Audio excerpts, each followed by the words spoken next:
Salam damai sejahtera bagi kita semuanya.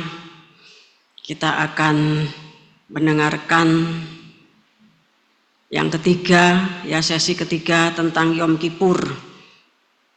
Adapun tema kita, siapa yang wajib merayakan Yom Kippur, ya. Yom Kippur itu dalam bahasa Indonesianya hari raya penyucian, pendamaian, pemeteraian, dan penebusan. Kita akan membaca di dalam Imamat pasal 23.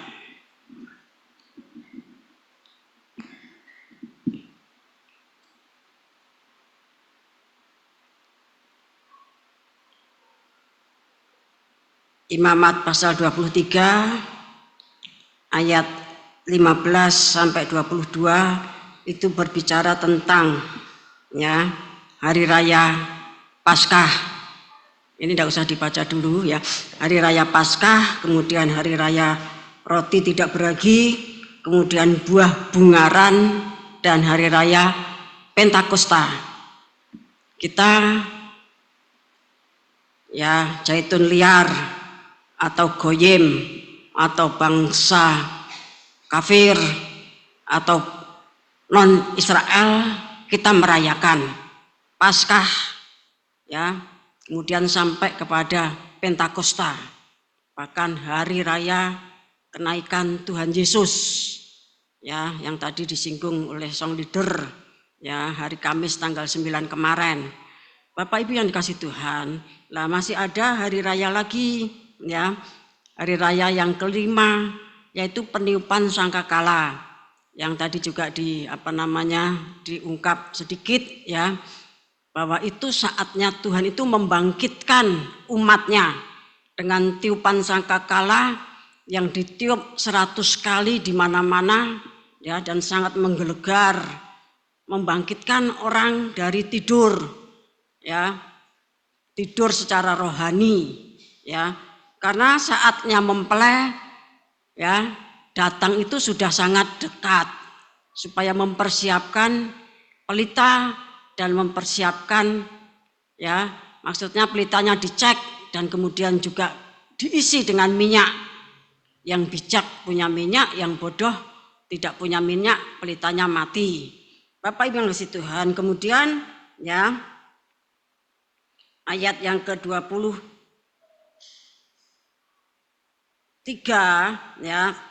pada tanggal 1 bulan itu adalah perayaan untuk tadi peniupan sangkakala. Kemudian tanggal 10-nya, mari kita baca ayat 26 sampai 32 dari Imamat pasal 23. Tuhan berfirman kepada Musa, akan tetapi pada tanggal 10 bulan ke-7 itu ada hari pendamaian. Kamu harus mengadakan pertemuan kudus dan harus merendahkan diri dengan berpuasa dan makan korban api-apian kepada Tuhan. Pada hari itu janganlah kamu melakukan sesuatu pekerjaan. Itulah hari pendamaian untuk mengadakan pendamaian bagimu di hadapan Tuhan Allahmu. Karena setiap orang yang pada hari itu tidak merendahkan diri dengan berpuasa haruslah dilenyapkan dari antara orang-orang sebangsanya. Setiap orang yang melakukan satu pekerjaan pada hari itu, orang itu akan kubinasakan dari tengah-tengah bangsanya. Janganlah kamu melakukan sesuatu pekerjaan. Itulah suatu ketetapan untuk selama-lamanya bagimu, turun-temurun di segala tempat kediamanmu. Itu harus menjadi suatu sabat, hari perhentian penuh bagimu. Dan kamu harus merendahkan diri dengan berpuasa. Mulai pada malam tanggal 9 bulan itu, dari matahari terbenam sampai matahari terbenam, kamu harus merayakan sabatmu. Terima kasih. Pada hari raya pendamaian itu, pada tanggal 10 bulan ke-7, orang harus merendahkan diri, orang harus berpuasa. Kalau di dalam aturan Talmud, berpuasa tidak makan, tidak minum, dan berpuasa dari aktivitas seksual, berpuasa. Bapak Ibu kasih Tuhan, karena itu merupakan hari pendamaian. Sampai disebutkan 2 kali, barang siapa yang tidak merendahkan diri dan tidak mengikuti hari raya pendamaian itu, Bapak Ibu kasih Tuhan, itu berarti dinilai tidak merendahkan diri, ya. Itu dikatakan akan dilenyapkan. Bahkan Tuhan katakan dengan huruf besar, ku binasakan. Karena apa? Bapak Ibu kasih Tuhan, kalau Paskah ya kita melakukan, kemudian roti tidak beragi, ya, kemudian buah bungaran itu kebangkitan Tuhan, kemudian Pentakosta, ya,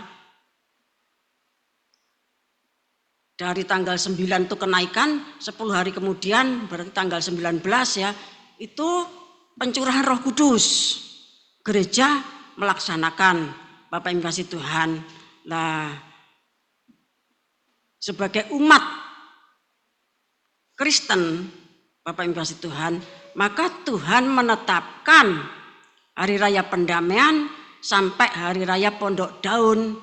Hari raya pendamaian itu dalam wujudnya ya, Kitab Wahyu pasal 2 dan pasal 3. Pasal 1 imam besar yang melayani, pasal 2 dan 3 itu pelaksanaannya, kemudian wujud hasil dari pelayanan tersebut, pasal 4 kemudian mereka yang berhasil mengalami penyucian pendamaian tersebut masuk dalam Wahyu pasal 5, dipersiapkan untuk ditabis masuk ke gerakan kuda putih.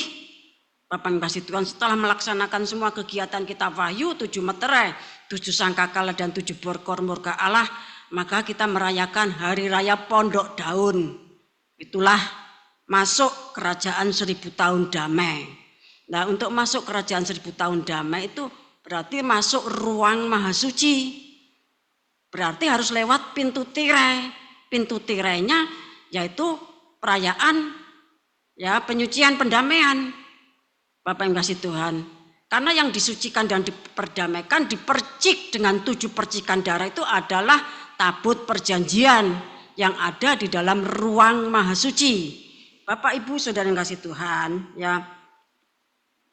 Kemudian siapa-siapa yang wajib, namanya wajib tuh mau tidak mau harus, ya.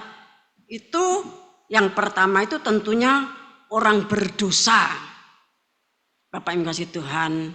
Karena selagi kita itu masih hidup di dalam darah daging, tubuh kita ini disebut tubuh maut. Ya. Kita berkehendak berbuat baik tapi malah melakukan kejahatan. Ya, malah jatuh. Ya. Itu seperti jemaat Efesus, Smyrna, Pergamus, Tiatira, Sardis, ya, Philadelphia dan Laodikia. Itu jemaat yang sudah digembalakan oleh 7 malaikat sidang. Pada zaman dulu 7 jemaat itu ada dan 7 malaikat sidangnya itu ada betulan. Bapak Ibu kasih Tuhan, ya, mereka itu ada di Turki. Nah, kemudian Turki sekarang sudah menjadi negara Islam. Itu ada sejarahnya sendiri. Nah, Bapak Ibu yang dikasih Tuhan, jadi kalau kita itu merasa orang berdosa, sekalipun kita ini sudah terus beribadah, kita ikut ibadah pelita emas, kita menyembah Tuhan. Selagi kita masih hidup di dalam tubuh maut ini, Bapak yang ngasih Tuhan, dosa itu tetap ada. Ya. Oleh sebab itu kita mengalami pendamaian. Kemudian siapa yang wajib merayakan hari raya Yom Kippur atau penyucian pendamaian, pemeteraian dan penebusan? Itu merupakan satu kesatuan. Tentunya hierarki 1. Hierarki 1 itu ya 1, 7, 70, 490. Nanti hierarki yang 40% dari luar negeri itu mereka itu datang. Ya. Kalau sudah pinter, mereka ngerogoh sukmo sendiri. Kalau belum pinter, dibawa oleh malaikatnya. Bapak Ibu kasih Tuhan, dibawa oleh malaikatnya untuk ikut dalam hari raya penyucian pendamaian, pemeteraian dan penebusan ini. Kemudian hierarki yang kedua. Hierarki kedua itu ya Kalau dulu kita penataran di triangulasi itu, mereka itu duduknya di padang rumput itu. Mereka itu para hamba-hamba Tuhan, kemudian imam-imam, kemudian jemaat yang tergabung dan ikut di dalam penggembalaan, ya, mengikuti pengajaran kitab Wahyu ini. Nah, kemudian hierarki yang ketiga. Hierarki ketiga itu roh-roh yang sudah sempurna, yang mereka itu merupakan kumpulan dari Gunung Sion. Kita akan baca Ibrani pasal 12. Ibrani 12 ayat 22-23. Tetapi kamu sudah datang ke Bukit Sion, ke kota Allah yang hidup, Yerusalem surgawi, dan kepada beribu-ribu malaikat, satu kumpulan yang meriah, dan kepada jemaat anak-anak sulung yang namanya terdaftar di surga, dan kepada Allah yang menghakimi semua orang, dan kepada roh-roh orang-orang benar yang telah menjadi sempurna. Nah, jadi perkumpulan di Bukit Sion ini, Bapak Ibu ngasih Tuhan, itu terdiri dari para malaikat, ya, di mana para malaikat itu harus melayani orang yang harus diselamatkan. Mereka itu melayani orang-orang yang harus diselamatkan. Ibrani 1 ayat 7 dan 14. Kemudian Bapak Ibu Saudara yang kasih Tuhan, ya, mereka itu juga di dalam kumpulan Bukit Sion itu ada jemaat-jemaat sulung, ya, jemaat-jemaat sulung. Saudara bisa membaca Wahyu pasal 14 ayat 1 sampai 5. Kemudian juga roh-roh orang-orang benar yang telah menjadi sempurna, ya, roh-roh orang-orang benar yang telah menjadi sempurna. Mereka itu termasuk dalam himpunan kita, Bapak Ibu kasih Tuhan. Mereka itu termasuk dalam himpunan dari orang yang berada di Bukit Sion, bukan Bukit Sion di tanah Palestina, tetapi Bukit Sion yang dikatakan dalam Wahyu pasal 14 ayat 1 sampai 5. Bapak Ibu kasih Tuhan. Oleh sebab itu, ya, saya berpikir, ya, di dalam perjanjian lama itu, ya, orang tidak boleh berkomunikasi dengan roh orang mati. Ya. Kemudian saya pernah membaca, ya, orang Israel itu di dalam rumahnya, apalagi orang yang ekstrim, ya, orang yang ortodok itu selalu ada satu kursi untuk Nabi Elia karena diyakini datang. Kemudian setiap hari raya apa begitu, mereka tuh mempersiapkan 9 kursi untuk tamu mistis. Ya, untuk tamu mistis itu Abraham, Ishak, Yakub, ya. Kemudian orang-orang yang dipandang menjadi pini sepuh dan membawa berkat untuk orang Israel. Bapak Ibu kasih Tuhan. Kemudian saya berpikir, ya,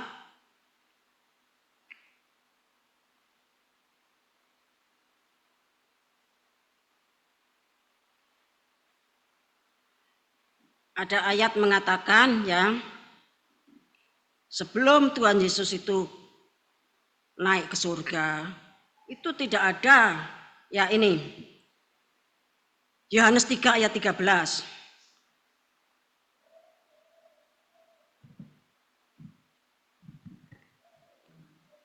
Tidak ada seorang pun yang telah naik ke surga selain daripada Dia yang telah turun dari surga, yaitu Anak Manusia. Nah, berarti ketika Tuhan Yesus itu masih di bumi sebagai anak manusia, dia belum mati, bangkit kemudian kembali ke surga, itu tidak ada yang naik ke surga. Bapak Ibu kasih Tuhan, tidak ada yang naik ke surga. Ya, baru kemudian di dalam Ibrani 12 tadi ayat 22-23 dikatakan roh-roh orang benar yang telah menjadi sempurna. Bapak Ibu kasih Tuhan. Berarti kalau di dalam zaman Taurat, dalam perjanjian baru, maksudnya perjanjian lama, ya, berkomunikasi dengan roh orang mati, berarti orang mati yang kita tidak ketahui, Bapak yang kasih Tuhan. Yang kita tidak ketahui, mereka tuh belum masuk surga. Ada satu tempat penantian, ya, seperti ceritanya Lazarus itu, ya, orang kaya itu di jurang yang begitu penuh dengan api, ya, sampai dia merindukan setetes air dari Lazarus. Sementara Lazarus itu di dalam, ya, berada pada pangkuannya Abraham. Ya tentunya bukan terus Lazarus itu dipangku kayak bayek gitu, bukan. Itu suatu istilah atau figuratif, seperti Bapak yang kasih Tuhan, ya. Ada istilah kembali kepada pangkuan Ibu Pertiwi, ya. Kembali kepada pangkuan Ibu Pertiwi, umpamanya orang yang sudah masuk aliran sesat, kemudian mereka menyatakan diri, ya, kembali kepada NKRI atau kembali kepada pangkuan Ibu Pertiwi. Apa ada Ibu Pertiwi kemudian orang itu dipangku? Ya, Ibu Pertiwi itu berarti kan NKRI, tanah Indonesia. Lah kalau pangkuan Abraham, ya itu menunjuk kepada, kita baca Ibrani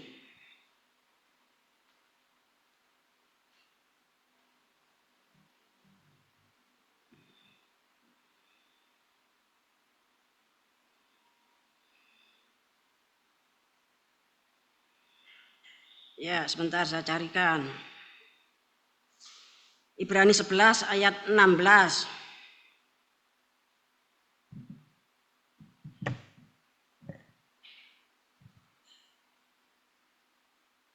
Tetapi sekarang mereka sebentar supaya lebih lengkap, mulai 14 sampai 16. Sebab mereka yang berkata demikian menyatakan bahwa mereka dengan rindu mencari suatu tanah air. Dan kalau sekiranya dalam hal itu mereka ingat akan tanah asal yang telah mereka tinggalkan, maka mereka cukup mempunyai kesempatan untuk pulang ke situ. Tetapi sekarang mereka merindukan tanah air yang lebih baik, yaitu satu tanah air surgawi. Sebab itu Allah tidak malu disebut Allah mereka, karena Ia telah mempersiapkan sebuah kota bagi mereka. Ya, jadi yang dimaksudkan kalau orang itu kembali kepada pangkuan Ibu Pertiwi, itu artinya bergabung kembali dengan NKRI, bersatu dengan Indonesia. Ya, Bapak yang kasih Tuhan, tentunya demikian. Nah, kalau Lazarus itu dipangku, berada pada pangkuan Abraham, itu artinya, ya, dia itu masuk ke dalam tanah air surgawi. Itu bahasanya Injil Lukas. Tetapi ketika Tuhan Yesus sendiri di kayu salib, kemudian seorang penjahat yang di sebelahnya berkata ikut, ya, maka Tuhan membawa mereka ke Firdaus. Ya, Firdaus itu sama dengan tanah air surgawi. Itu berarti seperti halamannya, ya, halamannya dari kerajaan surga. Bapak Ibu yang kasih Tuhan, demikian, ya. Jadi kalau di dalam zaman Taurat Perjanjian Lama belum ada, ya, yang naik ke surga. Baru naik ke surga itu ketika Tuhan Yesus bangkit, kubur-kubur terbuka, terjadi gempa yang dahsyat. Bapak yang kasih Tuhan, maka mereka itu dibawa ke surga. Nah, berarti kalau roh-roh yang tidak boleh dihubungi di dalam Taurat, ya, karena orang bisa salah, ya, bisa salah, mereka tuh orang yang belum selamat atau mungkin setan-setan dan lain-lain atau dewa-dewa, ya, yang dilarang untuk disembah oleh orang Israel. Jadi yang pertama itu hierarki 1, ya. Kemudian hierarki kedua, hierarki ketiga itu orang-orang yang sudah berada di kerajaan surga. Bapak yang kasih Tuhan. Sementara yang nomor 1 itu adalah orang berdosa, ya. Kemudian yang ketiga yang wajib mengikuti Yom Kippur atau Hari Raya Pendamaian, yaitu Tim dari Timur. Kita baca Yesaya pasal 41. Yesaya 41 ayat 1 dan seterusnya. Tuhan membangkitkan seorang pembebas. Dengarkanlah aku dengan berdiam diri, hai pulau-pulau. Hendaklah bangsa-bangsa mendapat kekuatan baru. Biarlah mereka datang mendekat, kemudian berbicara. Baiklah kita tampil bersama-sama untuk berperkara. Siapakah yang menggerakkan dia dari timur? Menggerakkan dia yang mendapat kemenangan di setiap langkahnya, yang menaklukkan bangsa-bangsa di depannya dan menurunkan raja-raja. Pedangnya membuat mereka seperti debu dan panahnya membuat mereka seperti jerami yang tertiup. Ia mengejar mereka dan dengan selamat ia melalui jalan yang belum pernah diinjak kakinya. Siapakah yang melakukan dan mengerjakan semuanya itu? Dia yang dari dahulu memanggil bangkit keturunan-keturunan. Aku Tuhan yang terdahulu, dan bagi mereka yang terkemudian, aku tetap Dia juga. Ya, jadi kegerakan tim dari timur, ya, Bapak Ibu kasih Tuhan, pada akhir zaman itu digenapkan dalam bentuknya tim dari Indonesia, ya, negeri timur yang paling timur, Bapak Ibu kasih Tuhan, ya, di mana Tuhan sendiri yang memimpin, Tuhan sendiri yang mengatur semuanya, yang mandegani. Maka yang rindu masuk dalam tim dari timur ini harus mengalami penyucian pendamaian, dimeterai, ya, dan ditebus untuk menjadi milik Tuhan secara kekal. Kemudian yang selanjutnya yaitu orang-orang yang merasa digembalakan oleh penggembalaan kitab Wahyu. Artinya apa? Ya, orang yang mendengar kitab Wahyu pasal 1 sampai pasal 22 yang menampilkan malaikat sang surya, ya, kemudian 7 guruh, 70 penatua, 490 penghulu, kemudian mereka nanti akan melaksanakan hukuman murka Tuhan, ya, dengan 7 meterai, 7 sangkakala, dan 7 bokor murka Tuhan, di mana, ya, tim ini juga akan melaksanakan kegerakan kuda putih. Lah, mereka-mereka yang mempercayai penggembalaan jenis ini, Bapak Ibu kasih Tuhan, itu juga harus mengalami penyucian dan pendamaian, ya, supaya bisa langsung berada di dalam jalur penggembalaan kitab Wahyu. Jalur penggembalaan kitab Wahyu itu, Bapak Ibu yang dikasih Tuhan, di samping digembalakan oleh 7 guruh dan dikomandoi oleh Tuhan Yesus Kristus yang pertama, kemudian wakilnya adalah malaikat sang surya, kemudian 7 guruh, maka Tuhan Yesus Kristus dan malaikat sang surya itu bertanggung jawab untuk orang banyak yang jumlahnya tidak bisa dihitung, yang mereka itu tertinggal masuk masa Great Tribulation, yang mana mereka itu membawa daun palem, ya, penggembalaan kitab Wahyu itu masih bertanggung jawab atas mereka sampai mereka itu, ya, diberi kemampuan untuk mensucikan jubahnya dengan darah Kristus, kemudian digembalakan ke mata air kehidupan. Itu menjadi tanggung jawab dari kitab Wahyu, penggembalaan kitab Wahyu, Bapak Ibu yang kasih Tuhan, ya. Kemudian yang selanjutnya tentunya semua orang yang rindu masuk ke gerakan kuda putih, yang kemudian dilanjutkan pembangunan tubuh Kristus, menyatunya zaitun liar dan zaitun asli, menyatunya Israel dan Goyim. Goyim itu artinya bangsa kafir atau non-Israel. Sejarahnya Goyim itu bangsa-bangsa lain yang bukan orang Israel. Karena bangsa-bangsa lain itu di dalam perjanjian lama itu semuanya itu menyembah berhala. Ya, semuanya itu menyembah berhala. Sampai pun orang Israel, orang Yehuda ketularan, Bapak Ibu kasih Tuhan. Jadi yang dimaksud Goyim itu, ya, bangsa-bangsa non-Yahudi seperti kita ini, ya. Kalau rindu disatukan dengan bangsa Israel sebagai tubuh Kristus yang esa, Bapak Ibu kasih Tuhan, seperti Efesus pasal 2 ayat 11 sampai 22. Ya.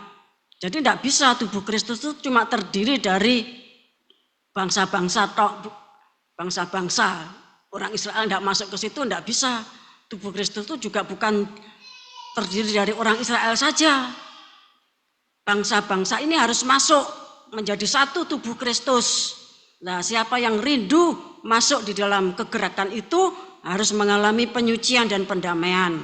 Kemudian selanjutnya adalah yang wajib mengalami penyucian dan pendamaian, pemeteraian dan penebusan adalah para pemegang kunci hikmat makrifat. Terkhusus ya, para pemegang kunci mesabu. Bapak yang dikasih Tuhan, ya. Itu harus memperhatikan, ya. Kemudian tentunya yang merasa diri sebagai zaitun liar, ya. Tetapi yang sudah tegak tercacak karena iman, supaya posisinya sebagai zaitun liar yang sudah dicangkokkan itu semakin dipermanenkan, jangan sampai karena kesombongannya nanti dipatahkan. Kita baca Roma pasal 11. Roma pasal 11 ayat 20 sampai 22. Baiklah, mereka dipatahkan karena ketidakpercayaan mereka, dan kamu tegak tercacak karena iman. Janganlah kamu sombong, tetapi takutlah. Sebab kalau Allah tidak menyayangkan cabang-cabang asli, Ia juga tidak akan menyayangkan kamu. Sebab itu perhatikanlah kemurahan Allah dan juga kekerasannya, yaitu kekerasan atas orang-orang yang telah jatuh, tetapi atas kamu kemurahannya, yaitu jika kamu tetap dalam kemurahannya. Jika tidak, kamu pun akan dipotong juga. Ya, sedangkan Israel saja sebagai umat pilihan karena ketidakpercayaannya dipotong. Apalagi kita, kalau kita menjadi sombong, Bapak kasih Tuhan, ya, maka kita pun akan tidak disayang, kita akan dipotong. Ayat 22 bagian terakhir, ya, supaya kita itu tetap di dalam kemurahannya. Jika tidak, kamu pun akan dipotong juga. Lah, supaya kita itu tegak tercacak dan tetap permanen. Jangan sampai menjadi sombong. Sombong itu, Bapak Ibu yang kasih Tuhan, itu seperti jemaat Korintus, 1 Korintus pasal 5, sudah jatuh tapi masih sombong. Bapak Ibu yang kasih Tuhan, atau seperti Lucifer, ya, karena merasa terlalu ganteng, terlalu cantik, terlalu indah, terlalu mulia, Bapak yang kasih Tuhan, sehingga menjadi sombong dan akhirnya dibuang sama Tuhan. Ya, ini adalah yang wajib mengikuti pelayanan penyucian dan pendamaian. Namun demikian, Bapak Ibu yang dikasih Tuhan, saya sebagai pemberita sudah menyampaikan seperti yang diperintahkan Tuhan kepada Yeskiel. Sampaikan, entahkah mereka mendengar, entahkah mereka tidak. Karena memang mereka itu kaum pemberontak, ya, keras kepala, berkepala batu. Tetapi kalau kamu sudah menyampaikan, darahnya tidak tertanggung atas kamu, Yeskiel, begitu sabda Tuhan. Kemudian kita akan membaca Ibrani pasal 2 ayat 1 sampai 4.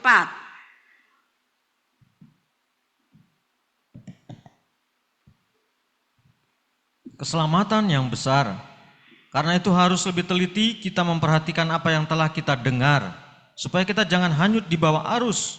Sebab kalau firman yang dikatakan dengan perantaraan malaikat-malaikat tetap berlaku, dan setiap pelanggaran dan ketidaktaatan mendapat balasan yang setimpal, bagaimana kita akan luput jikalau kita menyia-nyiakan keselamatan yang sebesar itu, yang mula-mula diberitakan oleh Tuhan dan oleh mereka yang telah mendengarnya kepada kita dengan cara yang dapat dipercayai, sedangkan Allah meneguhkan kesaksian mereka oleh tanda-tanda dan mujizat-mujizat dan oleh berbagai pernyataan kekuasaan dan karunia Roh Kudus yang dibagi-bagikannya menurut kehendaknya. Ya, jadi kita tuh akan betul-betul diselamatkan kalau kita tuh tidak mengabaikan apa yang telah dikatakan dengan perantaraan para malaikat. Yang pertama-tama itu tentunya oleh Tuhan Yesus Kristus.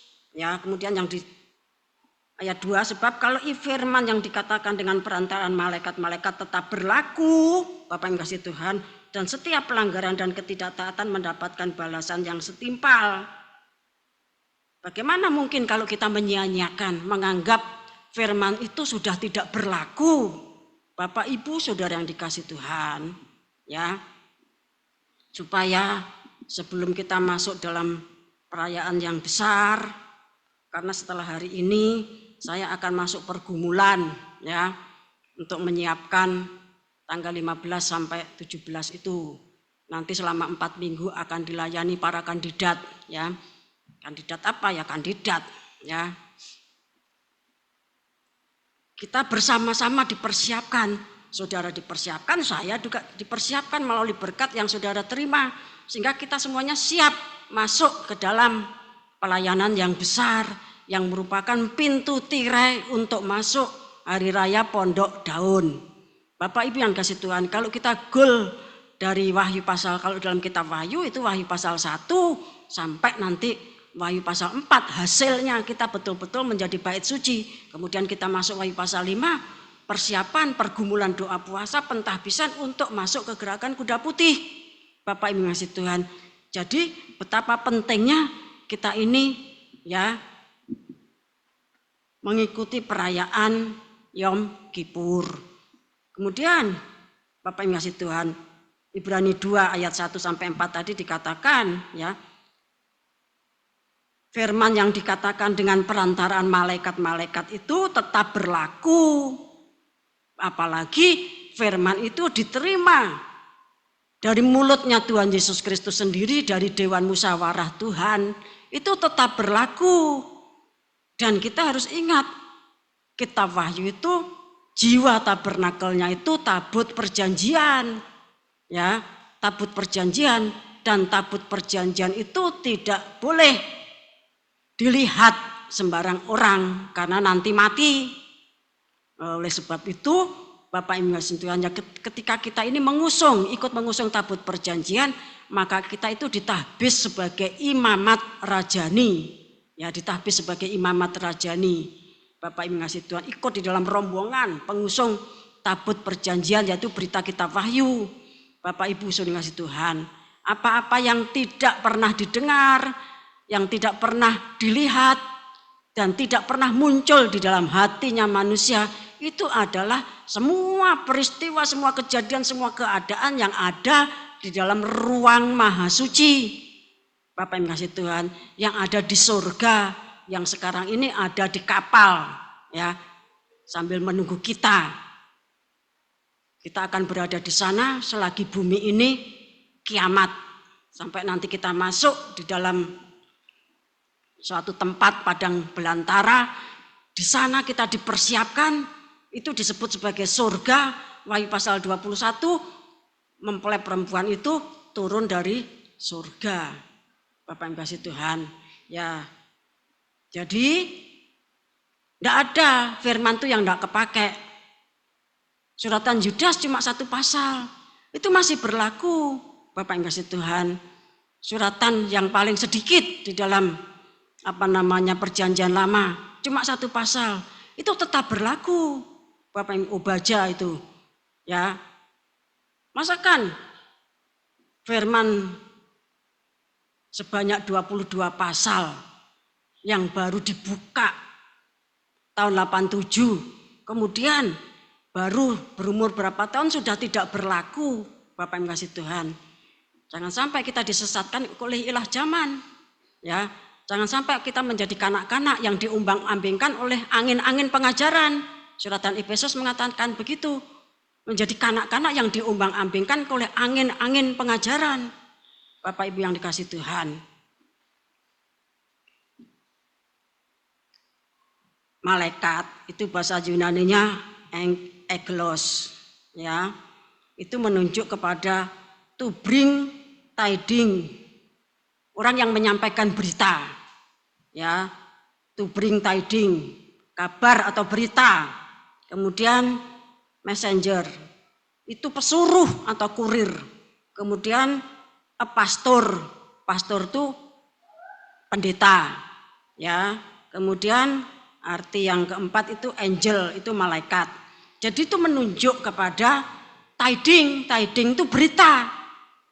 Ya, kita punya berita, kita wahyu. Ya. Rasul Paulus katakan, ya, itu tetap berlaku.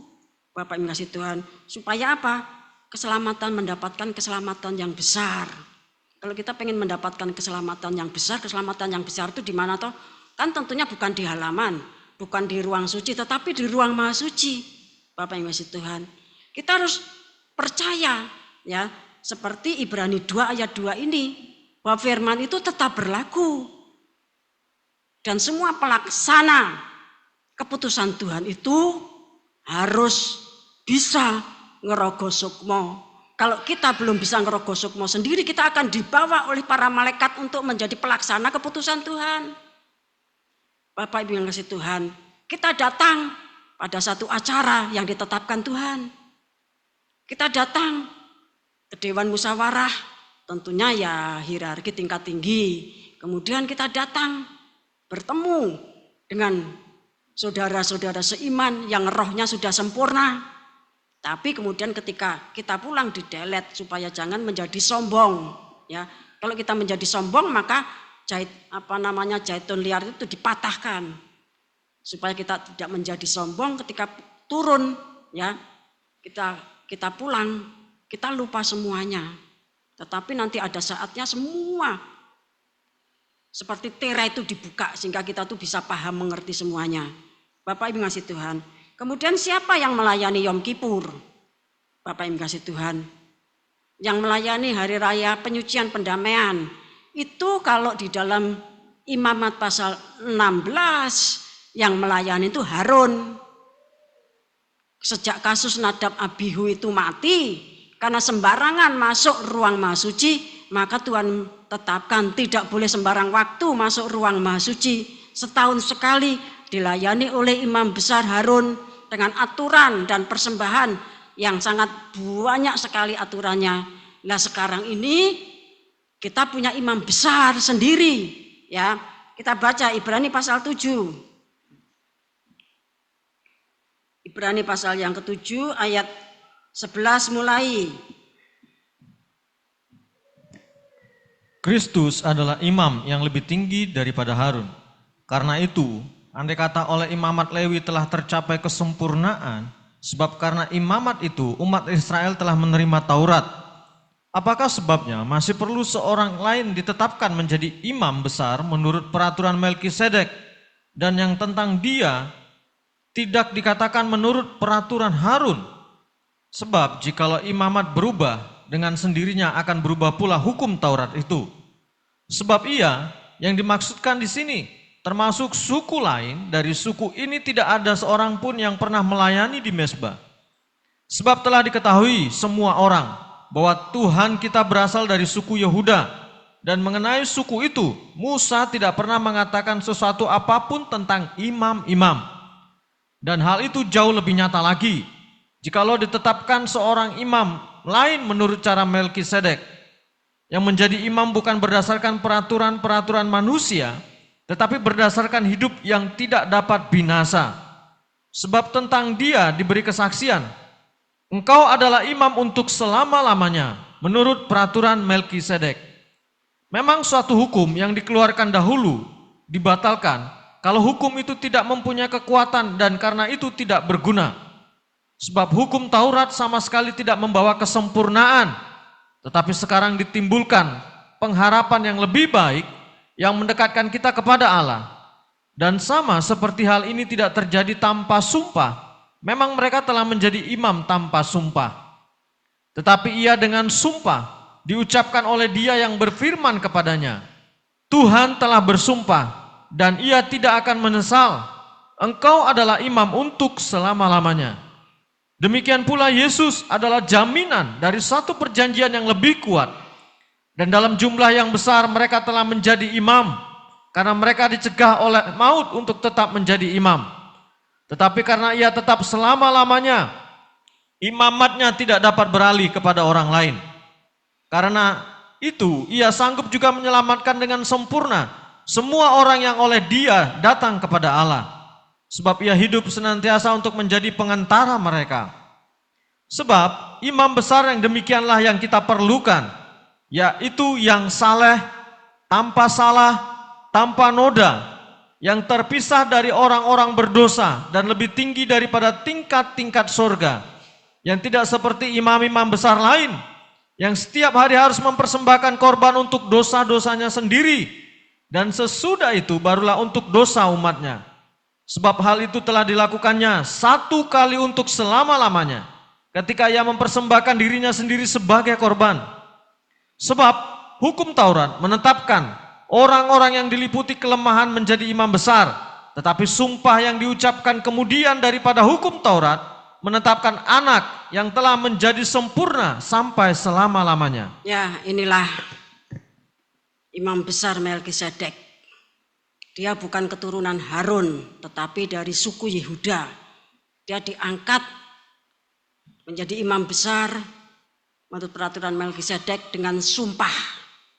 Ya, dia adalah Tuhan Yesus Kristus, firman Allah yang telah menjadi daging, yang turun ke dunia sebagai manusia dengan kasta terendah sebagai sudra yang taat sampai mati, kemudian turun ke jurang maut, panen jiwa, kemudian bangkit 40 hari mengajar para murid tentang kerajaan Allah, tentang tubuh Kristus, Bapak yang kasih Tuhan. Dan kemudian ya pada hari yang ke-40 naik ke surga. 10 hari kemudian Roh Kudus dicurahkan, para rasul, para murid yang tadinya sangat ketakutan, setelah Roh Kudus dicurahkan mereka itu berani dan sangat berani, sampai pun harus mati. Mereka berani menjawab atas dorongan Roh Kudus, sekalipun itu kepada ya imam besar Kayafas, imam-imam kepala, para ahli Taurat, orang Farisi dan orang Saduki. Bapak Ibu saudara kasih Tuhan, ya. Mari kita perhatikan firman Tuhan, ya. Kita perhatikan firman Tuhan.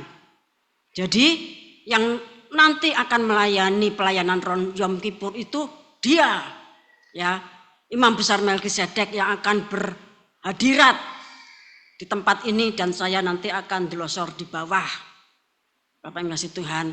Dan tidak ada imam besar menurut hukum Taurat, menurut hukum Harun itu imam besar perempuan itu tidak ada. Jadi bukan saya, ya. Kemudian kita baca juga Ibrani pasal 8.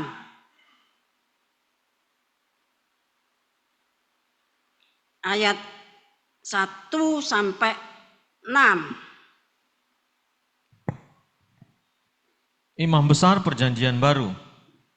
Inti segala yang kita bicarakan itu ialah kita mempunyai imam besar yang demikian, yang duduk di sebelah kanan tahta yang maha besar di surga, dan yang melayani ibadah di tempat kudus, yaitu di dalam kemah sejati yang didirikan oleh Tuhan dan bukan oleh manusia. Sebab setiap imam besar ditetapkan untuk mempersembahkan korban dan persembahan, dan karena itu Yesus perlu mempunyai sesuatu untuk dipersembahkan. Sekiranya ia di bumi ini, ia sama sekali tidak akan menjadi imam, karena di sini telah ada orang-orang yang mempersembahkan persembahan menurut hukum Taurat. Pelayanan mereka adalah gambaran dari bayangan dari apa yang ada di sorga, sama seperti yang diberitahukan kepada Musa ketika ia hendak mendirikan kemah. Ingatlah demikian firman-Nya, bahwa engkau membuat semuanya itu menurut contoh yang telah ditunjukkan kepadamu di atas gunung itu. Tetapi sekarang ia telah mendapatkan suatu pelayanan yang jauh lebih agung, karena ia menjadi pengantara dari perjanjian yang lebih mulia, yang didasarkan atas janji yang lebih tinggi. Ya, jadi inti dari semua pembicaraan di dalam suratan Ibrani itu intinya itu kita ini punya imam besar, ya, di mana duduknya itu di sebelah kanan Allah Bapa di surga, dan dia itu melayani ibadah di tempat kudus, yaitu kemah sejati yang bukan didirikan oleh manusia, tetapi didirikan oleh Tuhan. Ya, kalau dalam bahasa Inggrisnya itu end of the true tabernacle. Ya, kemah sejati atau true tabernacle itu ya hidup kita ini. Hidup kita ini dilayani oleh Imam Besar Melkisedek. Bapak Ibu yang dikasih Tuhan. Ya, dilayani oleh Imam Besar Melkisedek. Lah kalau kita mengabaikan pelayanan penyucian dan pendamaian, berarti kita itu mengabaikan pelayanannya Melkisedek. Ya, kita menganggap enteng ya pelayanannya Imam Besar Melkisedek. Bapak Ibu yang dikasih Tuhan. Sedangkan Imamat pasal 23 ayat 23 sampai 26 tadi mengatakan kalau kita itu tidak merendahkan diri, Bapak Ibu kasih Tuhan, kemudian kita tidak menjadikan hari raya pendamaian itu sekalipun tidak jatuh pada hari Sabat, tapi terus menjadi Sabat, sehingga dikatakan Sabat di atas Sabat, karena hari kerja, tapi harus dianggap Sabat. Kalau tidak nanti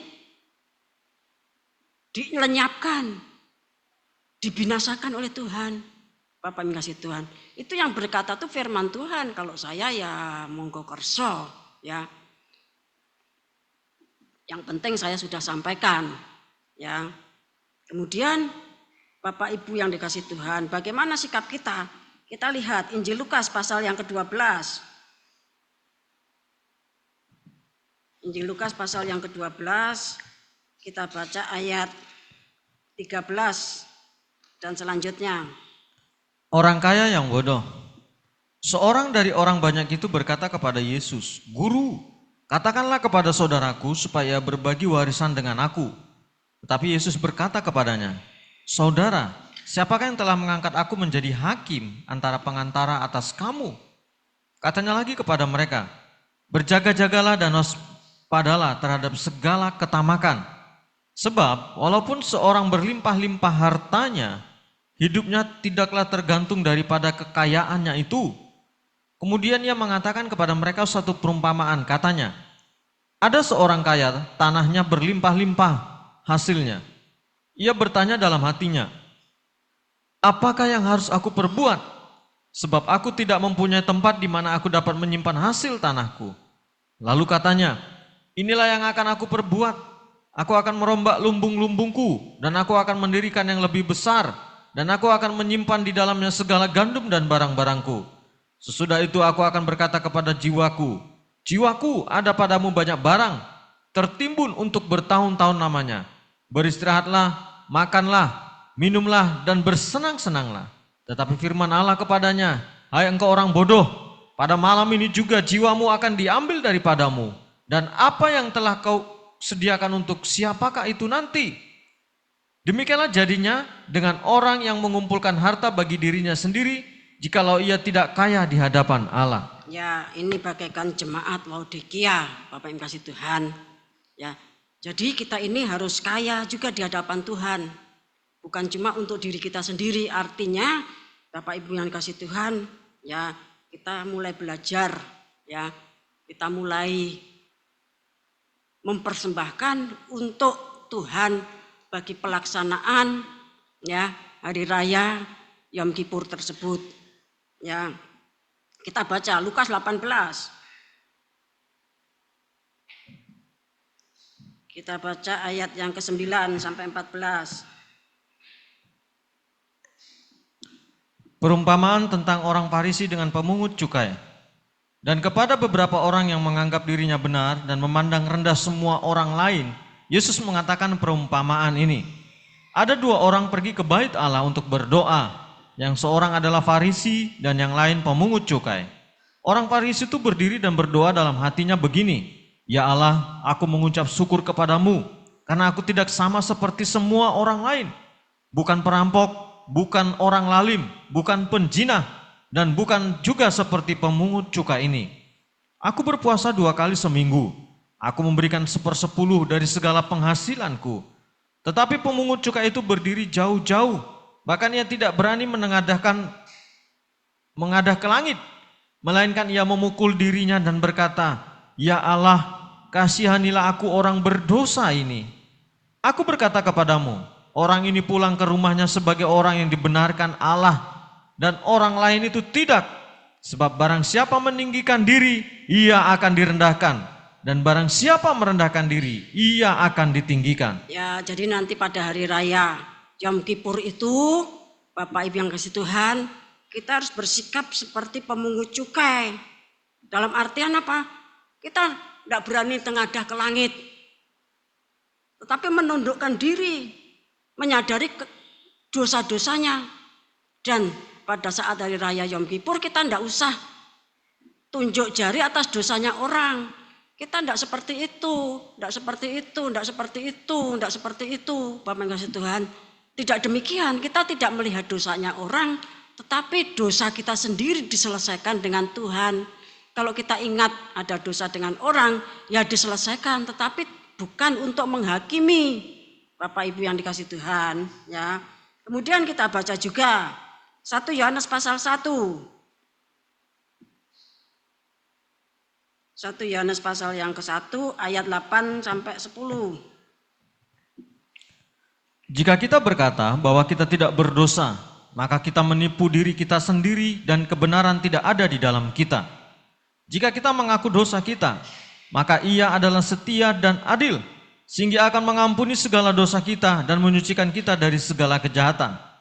Jika kita berkata bahwa kita tidak ada berbuat dosa, maka kita membuat Dia menjadi pendusta dan firman-Nya tidak ada di dalam kita. Ya, jadi jangan ada seorang pun yang merasa dosaku ki apa toh?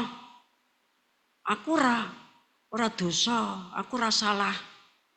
Ya, kalau saudara belum tahu dosanya, ya, tidak tahu salahnya, saudara nanti ikut main di luar sama anak kecil-kecil itu. Ya, dari PAUD sampai SMP kelas 3. Ya. Dari PAUD sampai SMP kelas 3 itu kata Tuhan mereka tuh belum tahu apa-apa. Ya banyak nakalnya, tapi mereka itu belum tahu apa-apa. Ya kalau saudara belum tahu apa-apa, merasa tidak berdosa, ya ikut MP3 di luar. Tetapi Bapak yang kasih Tuhan di sini dikatakan kalau orang itu berkata bahwa kita tidak berdosa, ya maka kita itu menipu diri sendiri. Padahal hati kita itu tahu kita itu orang berdosa. Kemudian ya kalau kita mengaku Allah itu setia, Dia mengampuni kita. Ya. Kemudian kalau kita ngomong lagi kita tidak berdosa. Nah, dikatakan kita itu sama dengan membuat Tuhan itu pendusta. Wong kita tidak berdosa kok Tuhan mengadakan pelayanan penyucian pendamaian, menganggap kita orang berdosa. Nah, berarti kita tidak ngerti kebenaran. Bapak yang kasih Tuhan, kita baca sebagai ayat terakhir Ibrani pasal 4 ayat 14 sampai 16. Yesus sebagai imam besar. Karena kita sekarang mempunyai imam besar agung yang telah melintasi semua langit, yaitu Yesus anak Allah, baiklah kita teguh berpegang pada pengakuan iman kita. Sebab imam besar yang kita punya bukanlah imam besar yang tidak dapat turut merasakan kelemahan-kelemahan kita. Sebaliknya sama dengan kita, ia telah dicobai, hanya tidak berbuat dosa. Sebab itu marilah kita dengan penuh keberanian menghampiri tahta kasih karunia, supaya kita menerima rahmat dan menemukan kasih karunia untuk mendapat pertolongan kita pada waktunya. Ya, kita tidak usah takut ya menjalani Yom Kippur. Ya, Tuhan Yesus itu sangat paham karena Dia pernah menjadi manusia, tahu mengalami pencobaan-pencobaan, cuma Dia tidak berbuat dosa, ya. Sebab itu biarlah kita dengan penuh keberanian menghadapi tahta kasih karunia supaya kita ini mendapat pertolongan Tuhan tepat pada saatnya. Pada saat bumi ini dihancurkan, kita ini sudah dikasih tanda. Ya, semoga firman Tuhan membekali kita semuanya. Kita pujikan satu pujian, bawalah kehidupanku untuk digembalakan.